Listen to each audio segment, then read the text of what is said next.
The big game is fast approaching, but wait, you still haven't got your tickets. You've spent hours searching, but you're still confused about ticket prices. Time to stop searching. Visit ticketcompare.com. We compare ticket prices for all the popular leagues and tournaments for you. We work only with the most trustworthy sites, so you can have peace of mind when buying your tickets. Compare prices, buy tickets, get to the game. Ticketcompare.com. Buying tickets made simple. Handshake. There we go. Frank, now at this one. Thank you, guys. And then this way for me. Thank you. Frank, can I go Mel this one? Mel, this way, please, guys.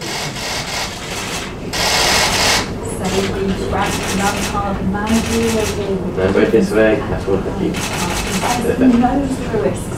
Frank and Mel at this one as well. Last couple for me. Thank you. Thank you. All good. Strap in. Okay, ladies and gentlemen, we start. Rob Dawson, Sky Sports News.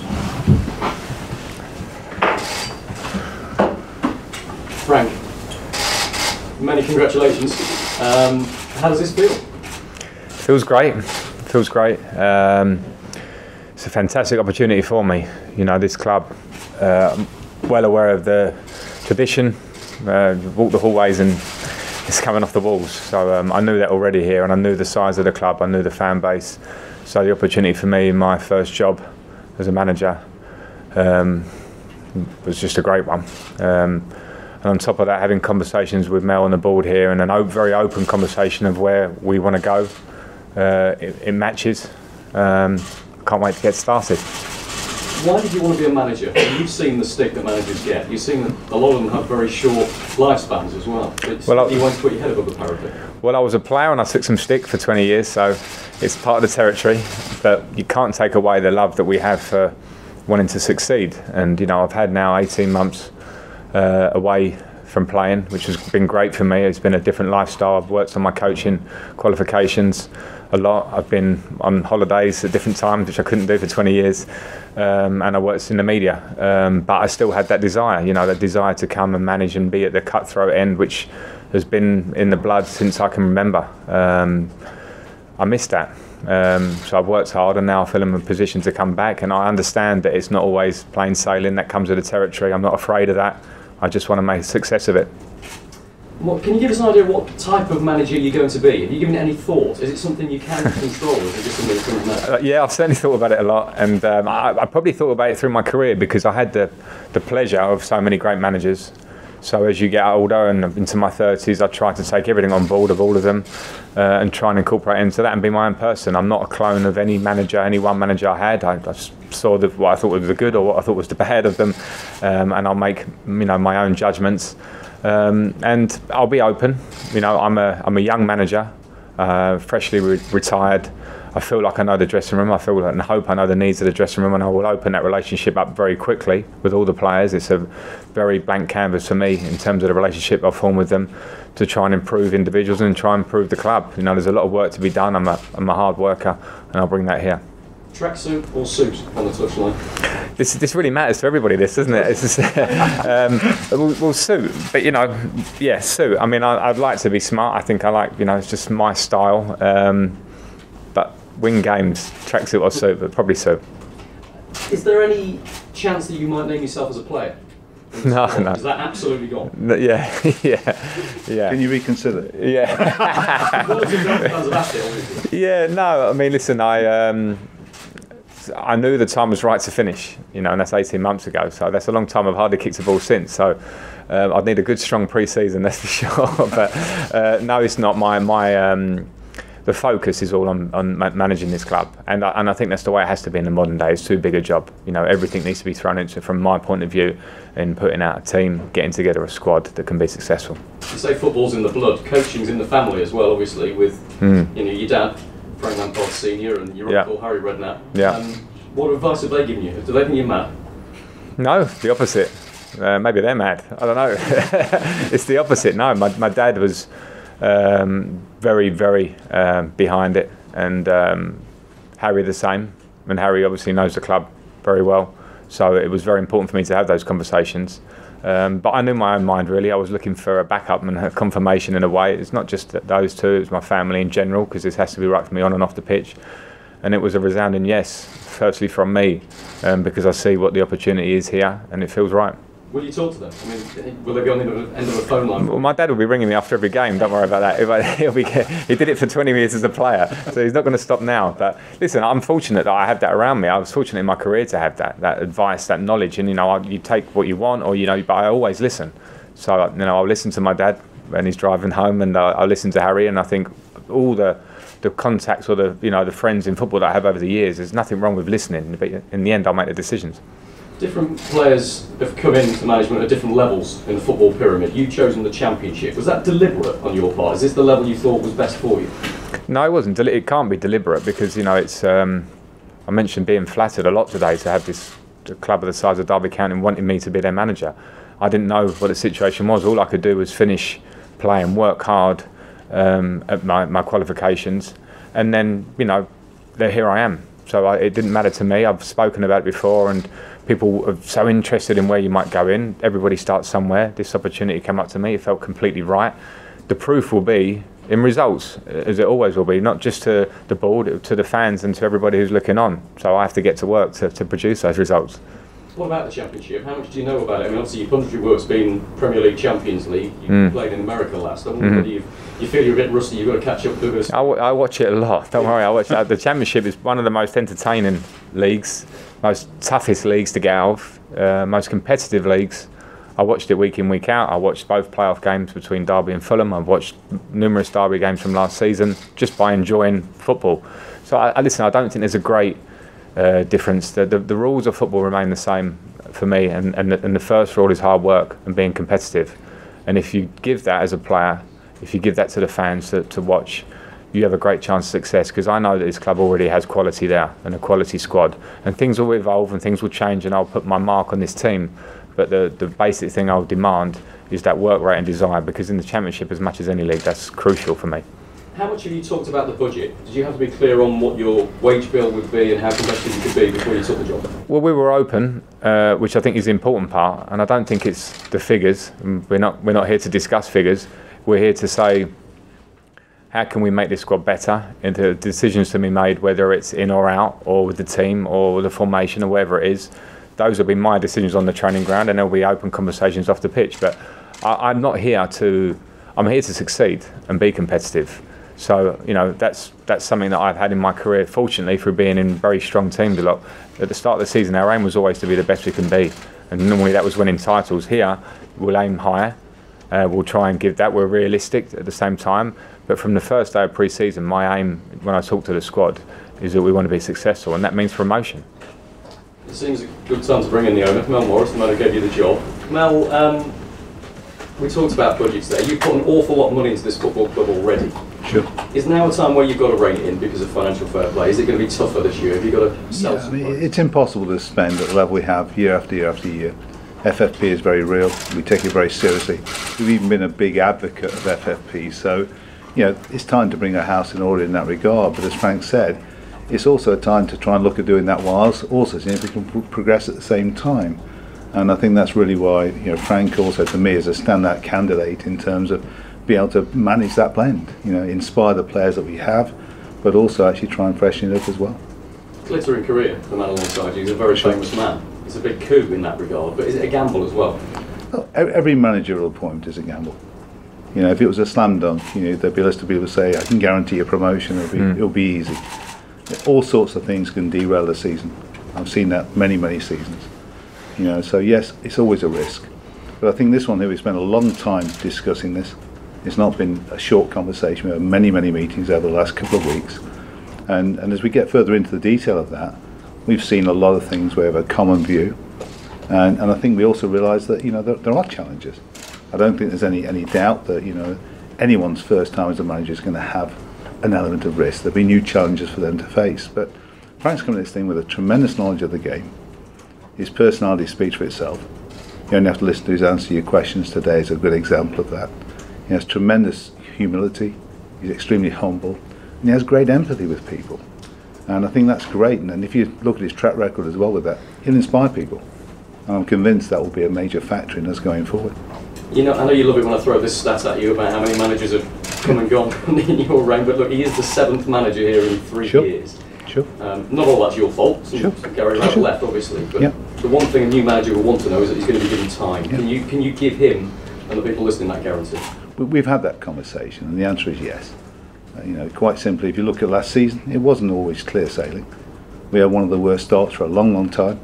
All right, we had a real flat lining coming the February-March period of time.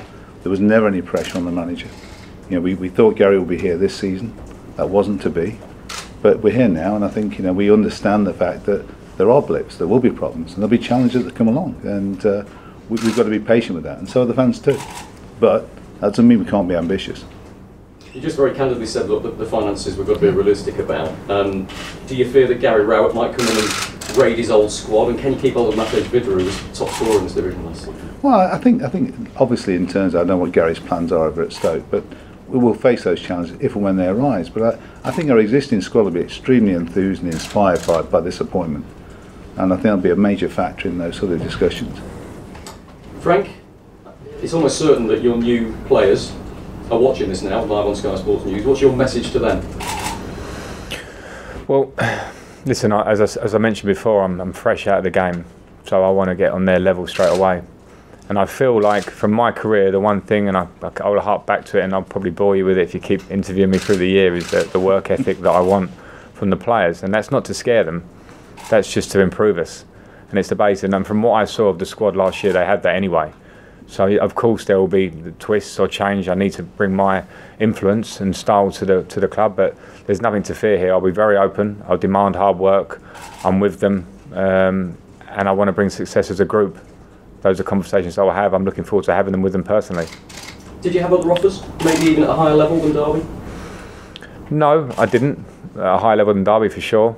I've had other conversations. I wouldn't go as far to say offers, but this is the first concrete conversations that went over a period of time where we got into the nitty-gritty of both sides, and thankfully interested both of us. So this is the outstanding offer, and hence why I'm here. What happened with this Ipswich? We knew you were interviewed for that job. Did you? Yeah, it was preliminary conversations to say the least. And listen, I think when you're, you know, a new manager, obviously I think people are aware that I'm there. You know, I've done all my coaching badges. I've said that out loud. I'm flattered to have had interest from anyone, but as I say, this really is the one I would focus on because I'm here and because the conversations got past, you know, first base, and they've been great. And I love the openness of what we're going into. I think it's the only way that we both know where we're going. I want to promote youth here. I want to freshen. I want a balance to the squad.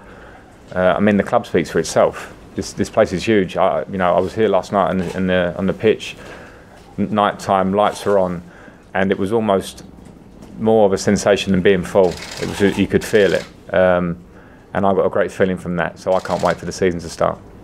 You said you've seen the squad quite a bit, and you've seen them play. You think they're fighters. Do you think you'll have to make a lot of changes? Do you want to make a lot of changes? Well, I certainly won't change the fighting spirit, and I think to say they're fighters probably takes away from the ability we've got in this squad. So it would be wrong for me to sit here now at this stage and say these are the changes I want to make. It has to be a different process to that. It'll be a process of really evaluating the squad, looking at where we need to be, and then also working with them. And that's always going to be an ongoing process. So I won't say it'll be subtle, but it's certainly not. I'm not coming in here to fix something that's broken. It's not broken. I want to improve it, and I'll make those changes as I see them. We saw you at the playoff final, the League Two playoff final. Is that the sort of level you're looking at, or is you across the board? I mean, is that the financial reality maybe at the minute that League Two, League One is perhaps where you're going to do some of your I don't know. I'm going to the World Cup for a bit, so it doesn't mean I'm going to sign Lionel Messi. So, you know, I'm a football man. I look across the board. We'll take those decisions. No, you know, we'd love to sign Lionel Messi, but reality says no. Other than that, we'll sign to improve the team. So it doesn't matter where they're coming from. But from what Mel said and what you've said, the budget isn't going to be perhaps the top in the Championship compared with the clubs that have the parachute payments still. So it's going to come down to your coaching, isn't it? You've got to have faith in your own ability to make the players better. Yeah, and let's not get too negative about this because I think it's a budget. It's a strong one. So I think let's give credit to Mel and the club of what we've got here. We shouldn't be critical of that, and it would be amiss for me to sort of lend on that as an excuse going in. It's not. We have stuff to work for here.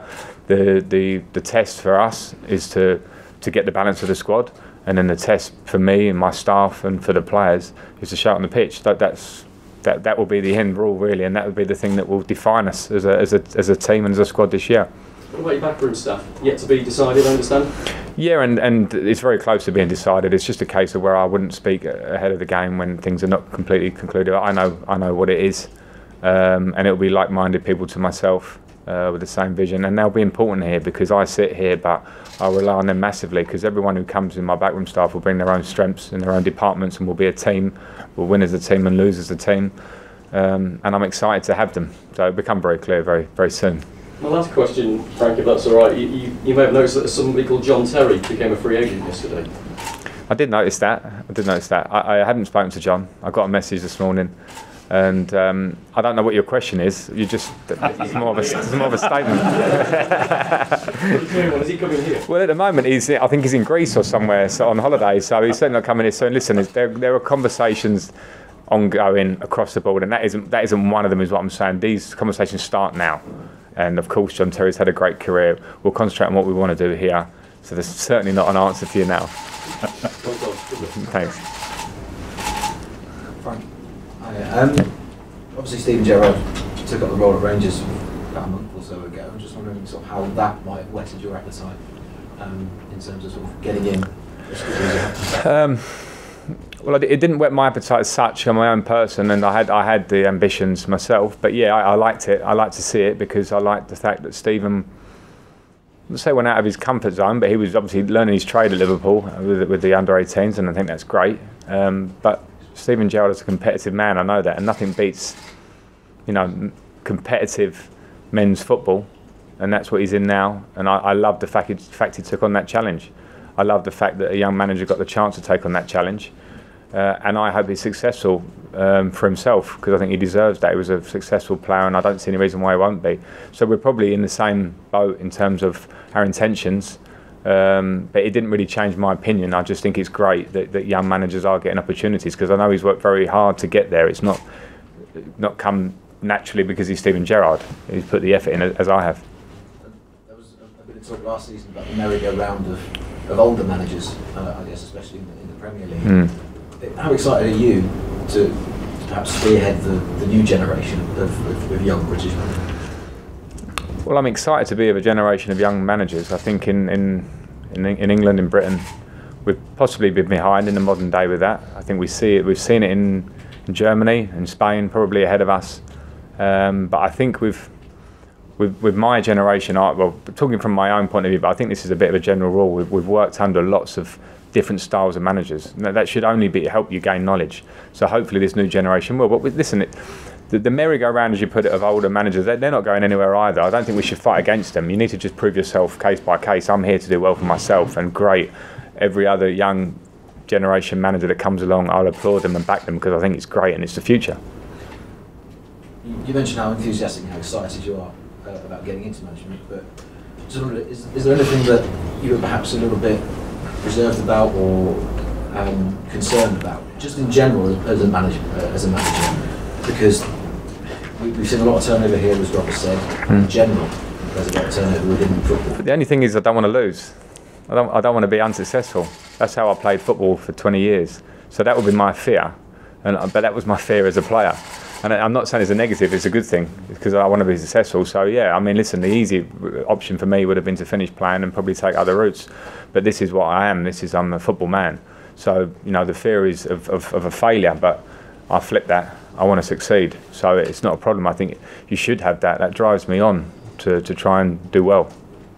I just wonder, sort of, the transfer window obviously closes earlier this year for the first time. How prepared are you for that in terms of coming here? Do you have a list of players already to come here and present to them? I'm prepared. And I don't have a list as such, but I'm very knowledgeable of players, and it will be conversations that we've been having actually, and we'll be having more. I'm certainly prepared, and I know the kind of players that I want to suit the style of play that I want to play, and a lot of them are here already. and we'll work with that, of course. And if we make changes, then they'll be with an eye to improve the team in the way I see fit. Thank you. We've seen Zinedine Zidane win the Champions League and then quit. Do you think management nowadays is a short-term existence? Well, I mean, he certainly quit at a good time. Let's get it right. I think that might be the way to go out as a lesson for us all. But I don't know about short-term existence. I mean, it's a drug for people in a good way. You know, people love this job. I'm certainly feel privileged to be sitting here. I don't know Zinedine Zidane's plans, but maybe he deserves a holiday, I'm guessing, before he does anything else. But the nature of the beast is that, you know, it's a high-pressure job. People demand success. I understand that. You have to accept that. No, I think people are in it. People who love football, people who desire to be managers, can be there for the long haul. Maybe he needs a break. I understand that. Everybody's different on that front, but what a manager he is. I think we'll only really appreciate what he's done in the last 3 years as time goes by, when we look back on it, because it's something special he's achieved. So he deserves to go out in the way he wants, and if he does have a holiday, he certainly deserves that. This may be a question from Mel too, but do you have to get the club promoted this season, because they have just nearly missed out in the playoffs and been, you know, so close so many times before?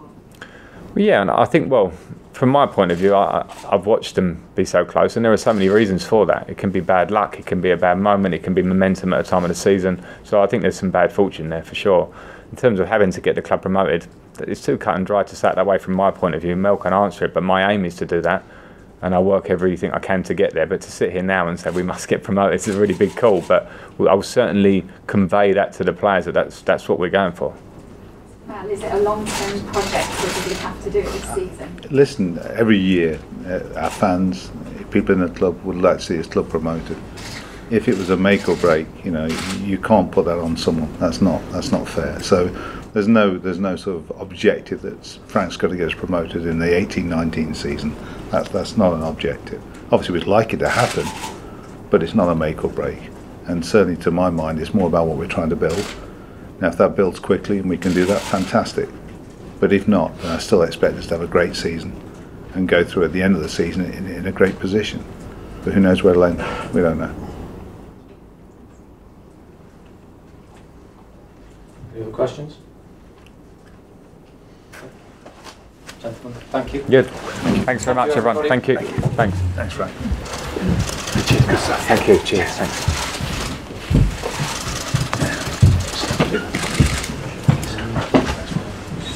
Hello.